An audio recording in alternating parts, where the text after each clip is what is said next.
Welcome to another exciting episode of the Business of Digital podcast, featuring your hosts, Matt Siltala and Dave Rohr. Hey guys, looking forward to chatting with you today. We got Dave there. Hey Dave, how's it going, bud? Hello. So, we're excited to chat with you today about this one. We, both Dave and I, we have a good friend in the industry, Ian Lurie, and with Portnet, a lot of people know him more as Portnet, but they got bought by, who was it, Dave? Clearlink. Clearlink, yeah. Out of Utah. I think they're in SLC. Yep, you're right. Clearlink is in SLC. And so, anyway, I've spoken on a number of panels with Ian. I've been on keynote presentation panels with him as well. And good, solid dude. And great presentations, too, if you ever catch him. I caught him once a year or two ago, finally. And his humor, the style that he has I love it because I have an uncle that he reminds me of. Like, that's just the kind of humor that he has. I don't want to say dry because it's not really fair, but it's maybe fair. I don't know. But it's along those lines. Exactly. But Ian's a good dude. And anyway, Dave, you had come across a post of his that you thought would make a good episode and that we should talk about. And I totally agree. But because this was your idea, go ahead and kick it off and let's go from there. Yep. Thank you, Ian, for writing this because this is way more than I would care to write. It's it's according to their website, a 12-minute read. It's the digital marketing checklist. It's 48 things you should be doing but probably aren't. And we thought with the new year, along the lines that if you're short of ideas of what to do or small wins to look for, this is a great list to look down. A lot of them, most of us that are listening and doing it probably are due or have already done. But if you have a new client that comes on, or if you have a new website, or if you're starting a new project, or if you just want another list to kind of go, okay, did I do all the basics? Do I have everything kind of done? And what am I forgetting? It is a great little list. And so we're going to hop through some of them and kind of pogo hop all the way down the list from there's about 20 basic things. There's a number of intermediate things. Then there's advanced. And then there's for the win at the last. And Ian does hate checklists, but yet he created a very large one. Yes. Of course. And a very good one. So I think the first one I will jump into is number 2, and that is page speed. Is Stop asking me. Yeah, I love that. Is it a ranking factor? It doesn't even matter, honestly. It's always been a factor in that how many times when you're on your phone or on your desktop, if a page doesn't load. Normally in my house, if a page isn't loading or a video game isn't loading, someone yells my name and asks me if if the internet is down. Did you break the internet, Dad? Did I block them from the internet? Are they suddenly in trouble? Or did I change a password and forget to change it back? But, Dude, I can't tell you how many times Holly's told me, like, I just went to another site and found someone else. Like, it was taking too long to load. I'm not even wasting my time. So forget about the fact that someone even found you or ranking factors or whatever. If it's not loading, people are like, boom, bye, Felicia. Exactly. Hey, you like that? I use that. Anyway, sorry. No. No, Felicia, no. So it doesn't even matter if you care about Google. If Google uses it, look at your conversion. Amazon has done studies where every minuscule amount of time equals more conversions. So if your page is taking 10 seconds to load, go look at your competitors. If all of them are 4, guess what? You're probably losing a lot of people. Yep. Just for that. Whether it's a store, whether it's people trying to read about your pest control business, whether it's your tree trimming business, whether it's whatever your company does, people don't care. Yep. So that's the first one. It's funny that you started, your first one's number 2, because my first one's actually number 1, and probably because I do a lot with photography. But that's one of the ones that I wanted to start off with, because I have seen on a number of cases just, tweets from people, case studies, white papers, different things that I've read when they've talked about how they've just gone through and cleaned up the image sizes alone and how much faster that page loaded, and within days almost ranking better because of it. And so again, it goes back to obviously ranking, and do you want to rank better? But it goes back to, people like my frustrated wife, whenever she pulls up your page and it's not loading as fast as it should, and you lose them and you lose that business. And so, absolutely, he gives a good suggestion for Squoosh, and I like, he's like, the name alone makes it worth it. Yes, but anyway, go check that out and do everything that you can to get your images as optimized as possible. And that would be one of the ones that I'd start with, because again, like for me, it's hard because like there's two sides to it. I get frustrated because a lot of times when you do make an image load easier, it takes off some of that quality, that I like people to see in the photography. But if it's only 300 pixels wide or 150, it doesn't have to be the most detailed picture ever. Exactly, and that's a perfect point. So, all right, that'd be what I wanted to start off with. Number 11, and I think we talked about this long ago with Melissa, but just like look at your FAQs, but also if you are, and one of the most interesting things I think I've talked about before is, if you are in the marketing team, set aside time every month to listen to, you might have to go through some weird hoops depending on the size of the company, but listen to customer service calls. What are people asking? What are people calling things? I like that, yeah. And we also used to listen to sales calls, because, are people calling it internet marketing? Are they calling it digital marketing? Are they calling it, whatever? Do they call it SEMrush or SEMrush? Well, just from what you've talked about, PPC that's a gold, or pay-per-click. Well, it's a gold mine of content ideas. It's a gold mine of content, and it's a gold mine of questions, because we went through and asked the salespeople, what are people asking you all the time? And they couldn't remember exactly. They were just regurgitating the most recent questions, because they know, but they don't think about it. And we even told them that we were going to ask them, and they still were just like, they're too busy focused on 50 other things trying to make the sale, not, the weird question that marketing team is asking them. So we sat on sales calls, and you can do it, and you sit in mute, and you never get to say anything. And it's just listener mode or something like that. It's just almost as if the boss is listening. But we would sit in there and listen, and you'd listen to the questions that clearly, they weren't getting on the site, or maybe they just didn't know where to find it on the site, or maybe they just didn't look at the site. But depending on, the types of leads you get, especially if it's someone that comes from the internet, if you can get that filter so it's only that'd be great. If there's certain salespeople that only answer those types of calls, the inbound from the website, figure out a way to get them listen to some of those people each month.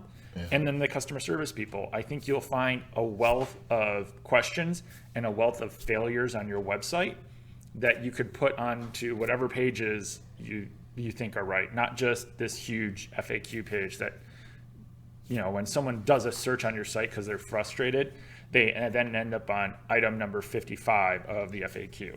Right. Like, how was I supposed to find that? All right. So that's my rant.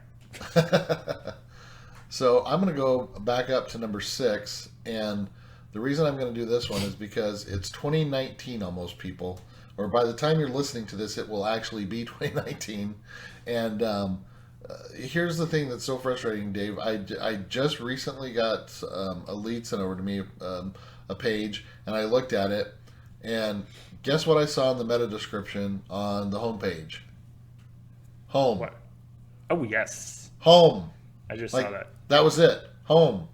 And so on this list, Ian's like, make sure on your pages you have meta description tags, because they're still important. And so again, the thing that made me think about this is how he's like, a good description doesn't include about us in it. And so like I was going through this site's page, and homepage had home, and then it had like a comma and a hyphen and like nothing else. And then you go to other pages like he's saying, referring to about us and just about us. And anyway, It's just frustrating that it's 2019 and we're still having to talk about this, Dave, and making sure that people do a good job with their meta descriptions. Okay, so again, they are important. Describe the page. Okay, describe the page. Describe what it is. Home does not cut it if it's the home page. About us does not cut it if it's the about us page. Who? Exactly. So, anyway, that's my little rant. Number 21, put Google Tag Manager on your site. There are other tag managers as well. So if you have a problem with using Google, there are, I think one was Key Lime and there's another one, T something, I forget. Shoot, I think I know someone that works there. There are other tag managers out there that you can use as well that give you all sorts of control. Even if you're on WordPress, please use Google Tag Manager, because it's bad enough that you install that silly slider on the homepage that we, despite number of reports and studies that show people hate them and all they do is confuse people, you still insist on putting them on your homepage. That JavaScript then is on every single page. With Google Tag Manager, instead of just putting additional tracking code on every single page willy-nilly, you can very precisely target certain pages. Whether you're on WordPress or Drupal or Wix or whatever you can control it. And also going forward, you'll never have to go in the code again to add additional tracking pixels like your Facebook or LinkedIn or Twitter or anything. So please take a look at using Google Tag Manager. It is, as Ian says, the 21st century. Take control of your tracking. Perfect. So if those people that know me know that I reference things a lot from my wife because first of all, she's awesome. Yes, she is. But I pay attention because, she is that ideal person that us marketers are want. Like, this is who we're trying to attract. Okay. And so a lot of the stuff that she always talks about are things that I pay close attention to. And so the reason I'm going to back up a little bit to number 8, and I'm going to talk about Grammarly, is because I can't tell you the number of times where she's been on a site looking at a product and then she'll be like, oh, I got to find a new site now. Like, she refuses to buy from a site when she's reading the description of a product or something that she wants and they got spelling on or they got their spelling wrong or something's wrong with their grammar. Like, she hates that. She's like, I can't trust a site that can't spell a word right. And so, and for me, I can never spell words right. So I always use it just because, I'm always spelling words wrong and getting things backwards. And so, get Grammarly. Like, even the kids, like, it's so funny. We use it all in the web sense. But the other day I was talking with my 12-year-old and I'm like, look, did you run spell check on that or whatever? And he looked at me like I was from the Stone Ages, and he's like, nobody uses that. I use Grammarly. I'm like, oh, okay. So, anyway, that's definitely one of my suggestions that get Grammarly. Yes. And so for me, along those lines, number 33 is about content ideas. It's find some old popular linked pages or pages that are driving traffic, or maybe take a look at your Google Analytics and find some pages that over the last year, if it's older content, maybe has kind of slowly started to get fewer visits. Update them. You could do a quarterly look at your content and say anything over 2 years or anything over 5 years if you're a really old company. What content haven't updated in 1, 2, 5, 10 years even, and take a look at those pages and say, okay, well, 5 years ago this page was crushing it in Google and now it's not. Why? And go through and start updating those. You don't have to create new content, you just have to update it. Or maybe it's outdated and it's wrong. Or maybe you're doing weird things like, it's the 10 most popular blog posts from 2012. Well, no one cares. Take a look at that. Maybe it's a page that you don't need anymore. but take a look and go back through your old pages and your old content and see what you can update. Very good. You don't have to create, and we talk about it all the time. If at one point it was useful, you can make it useful again rather than trying to create brand new. It's almost like, it's easier to keep clients and customers than it is to find new ones. It's easier to update content you've already kind of gone through and proven that people wanted and update it than it is to create new content and throw it out there. So as I'm going through this, I really like 27, set up Bing Webmaster Tools. It is the best SEO tool you're not using right now, Ian says. And I would absolutely agree with that. I remember when Dwayne Forrester first started talking about this and they launched it, and it was like one of those tools that everything we ever wanted from Google Webmaster Tools, but we got it in Bing. But it's a fantastic tool, and it does give you lots of insights. And again, just ignore the fact that what your preconceived notions are about Bing or Microsoft, whatever, but it's a fantastic tool. And so I'm not gonna dive too deep in it, but definitely set it up, look into it, and it's a fantastic tool. I agree. I'm going to keep going down the list a little bit more. Number 43 is prune the house email list. No sense in getting tagged as spam. I think take a look at not just pruning it, but also take a look at how you're growing your email list. I know we haven't talked a lot about that. It's not something I do, and I don't think Matt, we probably have to have someone coming on in 2019 some point, talk about email lists more. Yeah. But I think there's usually, most places don't have it. They don't push it. So one is you should be trying to grow your email list because it is a platform you can own. Facebook can go away at any time. Google can take away your organic traffic. Sure, you can do advertising, but that costs a lot of money. If people are already landing on your site, why aren't you growing that list? But then also, email lists die. People move from jobs, especially if you're B2B. If you're not doing regular email blasts, do take a look at cleaning it, so that when you do an email blast, you don't have every other email bounce.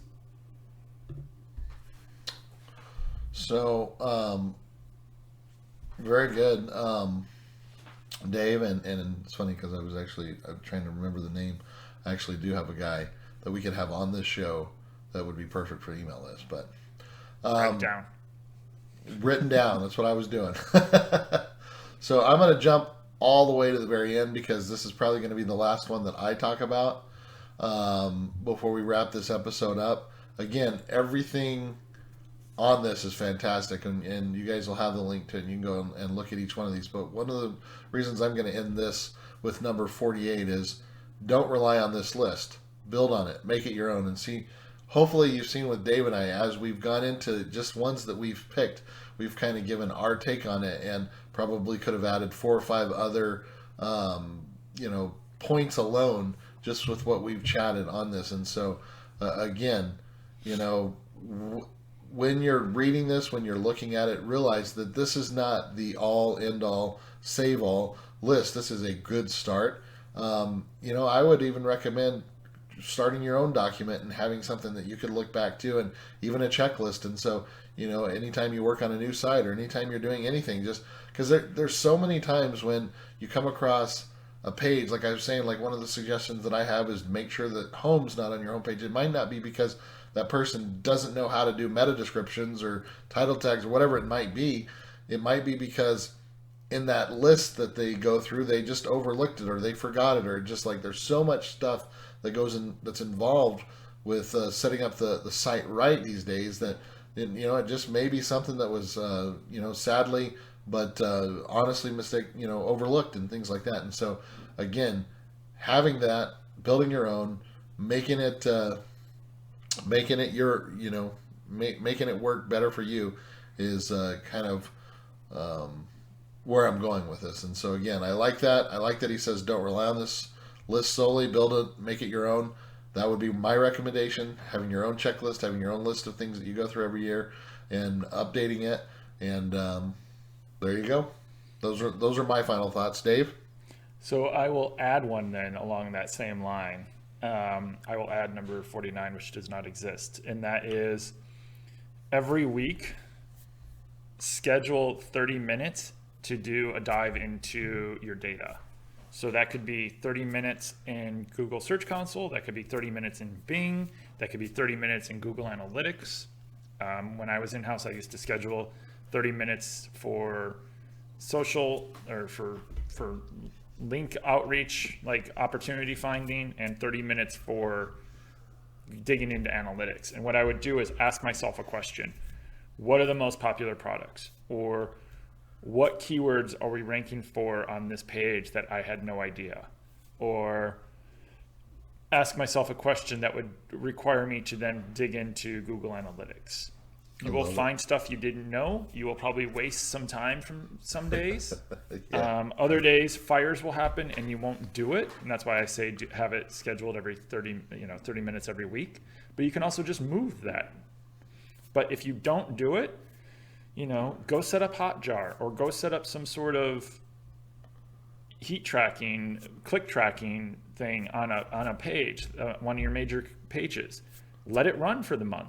Schedule some time to come back to it and look and see after a week or after a month. Those heat ones, yeah. Yep. Schedule some time to do that stuff in between all of the meetings and client outreach and meetings with your boss that you really don't want to have, the meeting with that other team that you really don't want to have, but you have to. Between all of that other busy work that you have to do in life, schedule 30 minutes every week to do some sort of dive into your own data so that you know it better and that you have time to dig into stuff that otherwise you never would. Perfect. So again, I just want to thank Ian for putting this together and giving us the opportunity to chat about it. I'm grateful for this list and that we can share it with everybody. And so with that said, for Dave Rohr with Northside Metrics, I'm Matt Siltel with Avalanche Media. Thank you guys for checking out this latest episode, and we wish you guys just huge success in 2019. And as always, reach out to us, ping us on Twitter, hit us up anywhere. We're easy to get a hold of, and we look forward to hearing from you. But for now, we will see you guys later. Thanks. Bye.